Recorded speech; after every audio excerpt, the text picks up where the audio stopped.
Right then, so today we are going to be doing some more refurbishing of parts, because these bad boys, which are the straps for the fuel tank, are pretty expensive.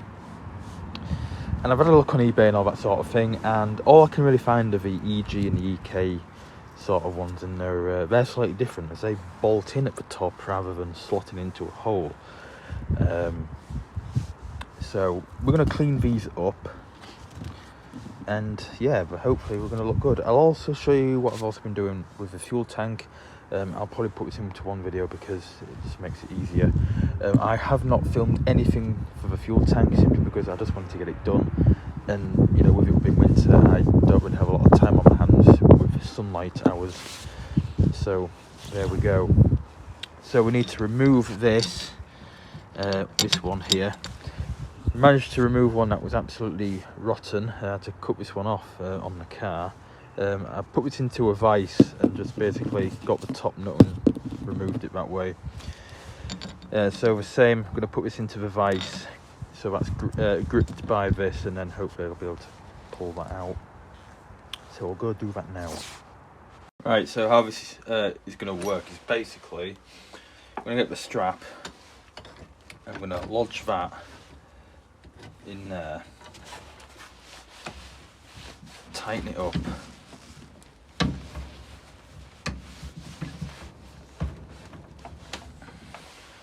so that it won't move, and then we can get our, it's going to twist, isn't it? It's not going to, this one is I think probably a bit worse than the other. Yeah, it's just turning.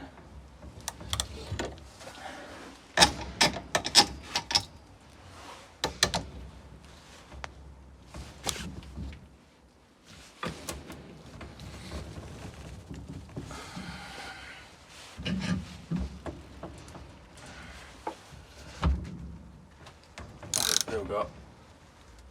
It's either going to snap or just round off.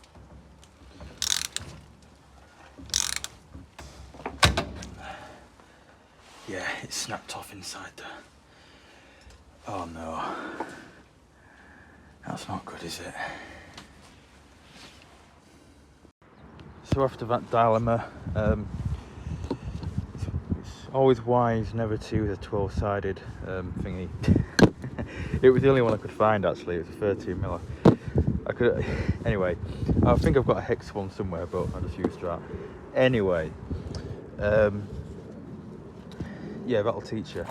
So basically, it's all off now, which is nice. I'm going to use the angle grinder to save me time. Get rid of all. Why is it so windy all of a sudden? To get rid of all the crap off here, and then we can paint them, and it'll look nice. We can put all the new hardware on as well, because I've got brand new ones of these, which I was meant to put on the Rover 25. However, yeah, that never happened. So yeah, I've got brand new nuts and bolts for these upstairs, and I'll put them on once it's all nice and painted.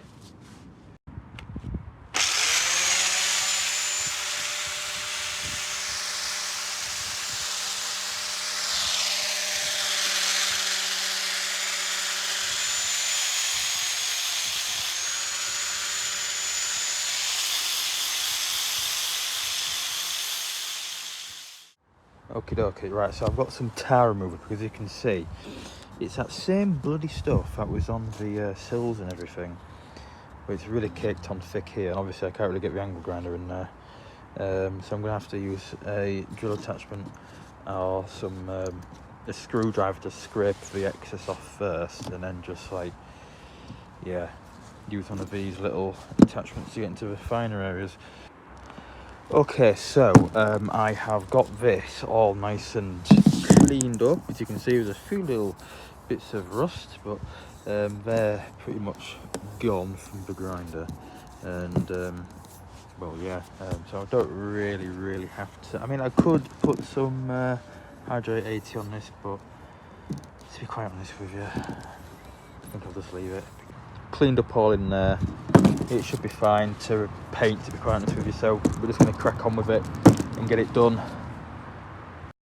Well, we might be running out of etch primer. There's not a lot left, so I'll just use up what we've got, and then we'll go on to another can. Let's get this lightly coated over, and hopefully it should look good once it's done.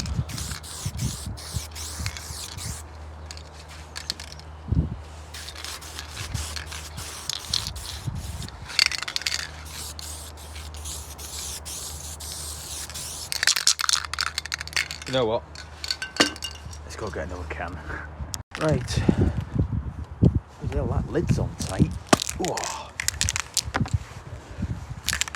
Give it another go with the new can. Etch primer, U-Pol, you know the score.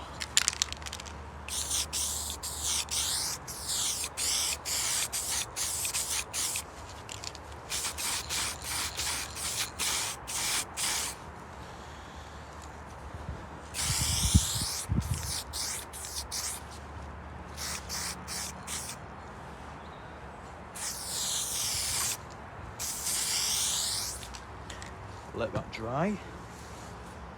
Probably take quite some time in this weather. It is a bit chilly today. It's about 6 degrees, which, you know, it's not really weather for painting, but things like this should be fine. It's stuff on the car that I tend to avoid, but that is looking good.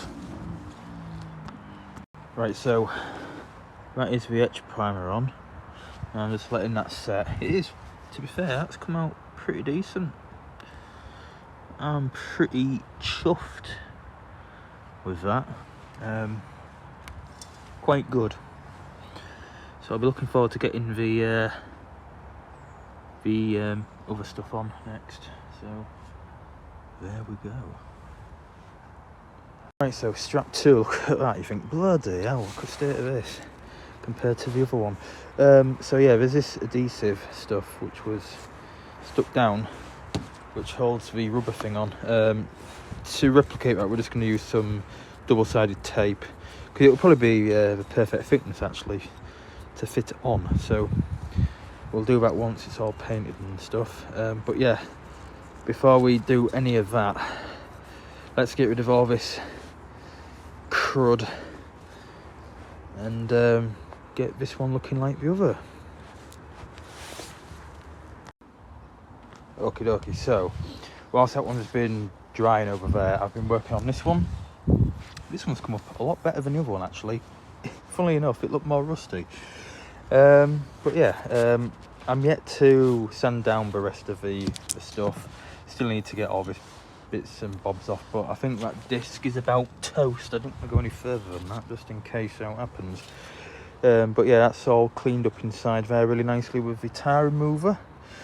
So we'll get our little attachments and just clean it out and make it all nice and smooth for painting, and it should look really nice once it's all done. The battery is on charge, so obviously we'll probably leave it another 5 minutes and that should hopefully be fully charged, and then we'll get to work. Right, I'm going to leave the battery to charge a bit longer. This one's all dry now, so we're going to probably get some satin black on there, so let's do that. Gosh. So, U-Pol satin black.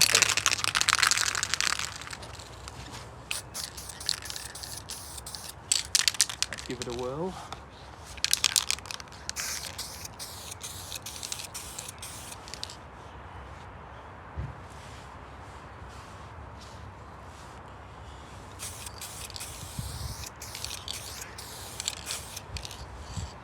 Tell you what, it's looking good already. So we had a few little thin coats on.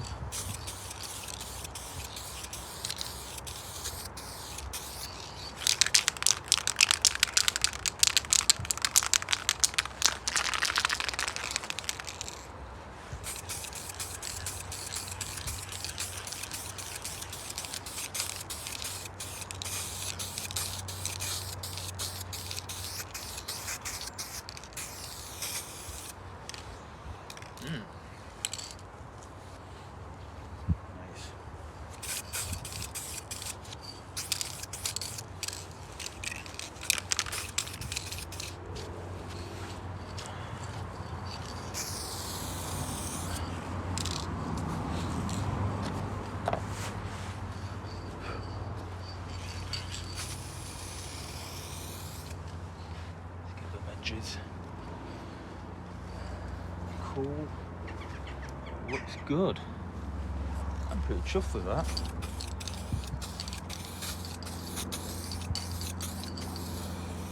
There we go. That's definitely enough for that side. So we'll let that dry. It's not too shabby to say that these have been on the car for 25 years, sitting on grass for 10 years. That's the thing. That car has been sat on grass for 10 years, and quite a lot of the stuff underneath has been saved by that gloopy underseal. And yeah, it's kind of a blessing in disguise, really. It's a pain in the ass to clean, but underneath it reveals magic, to say the least. These have come up really well, considering how rusty they are. So we'll have a look what this looks like once it's all dried and stuff, and fingers crossed they'll look really good, and they'll look even better when all the new hardware is installed as well. So good stuff. Right then, strap number 2, and light is starting to diminish, so I need to get this done quickly, and I have lost my etch primer. Well done, mate. Where's the etch primer? I swear to God that was not there a minute ago. Right, anyway, let's go. Etch primer, strap number 2.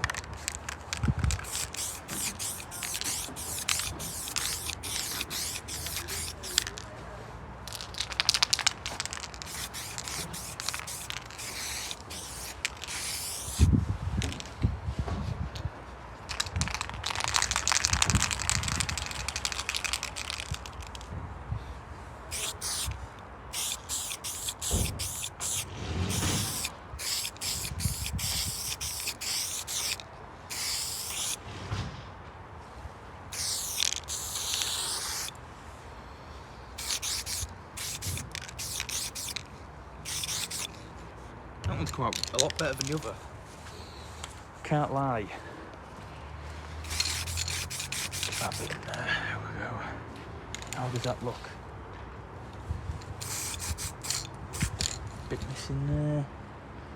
Yeah, that doesn't look too bad. We'll let that dry, and then we'll do the other side. Right, so this one is now all painted. We'll let that sit for about 5 to 10 minutes, and then yeah, we'll get the satin black on, and then that should all be done. For these, I'm probably going to soak these in some warm water and try and remove all the bits of crap off it, and just clean them up, and then stick them back on with some double-sided tape, and then we should be good. So there we go. Right, as the sun sets, I mean, I've finally managed to get all these painted. So yeah, and as the sun's gone down, it's getting dark, so I think it's time to wrap it up. I'll bring these inside to dry off, and I'll probably nip upstairs and fit the bits and bobs on at my desk. Right, so I'm just currently in the lounge with the parts and stuff. It's a bit dark because there's no light outside, but as you can see, it's poor light, but yeah, these have come out really well. There's the new bolts on. The finish, pretty nice, you know. There's a few little blemishes where the rust has eaten into the metal, but what can you do? But yeah, other than that, they're spot on. So I just need to stick the rubbers back on, which I'll do probably at a later date. It's not really a concern at the minute, but yeah. So that's the straps done, and I'll show you the fuel tank. Right, so as I probably told you earlier, I didn't really film any of the doings of the fuel tank because I just wanted to get it done basically. But I finished this off with stone chip. So I've removed all the rust off it, put stone chip on it, and yeah, it's left a nice matte finish, which is what I was after. Still need to put the pads on, but I've refurbished the fuel pump, put new nuts on. All the hoses have been cleaned up and inspected, and they're totally fine. There's no cracks in them whatsoever. So I've reused them. I know some people like to replace them, but I'm a bit funny with hoses. Some of the new stuff doesn't really seem to last as long as the older stuff that we put on at factory. You know, the cheaper made stuff is. So yeah, I'm just kind of, you know. But yeah, other than that, new clamps have been installed. All that's been cleaned up because it was a really dirty, horrible mess. Stainless steel clamps. So yeah, all the pipes have been cleaned up inside and out. So yeah, I'm really pretty chuffed with this. So if I come from this side, you can probably just see as well, you know. And it's a bit odd because there's not a lot of light in here, but there we go, that's pretty much it. So yeah, I'll be looking forward to getting this put back on the car. But yeah, all sorted, so yeah. So thanks for watching this video, and yeah, I'll probably see you in the next video, where I think we'll probably be taking the suspension off the trailing arms and refurbishing them. So there we go.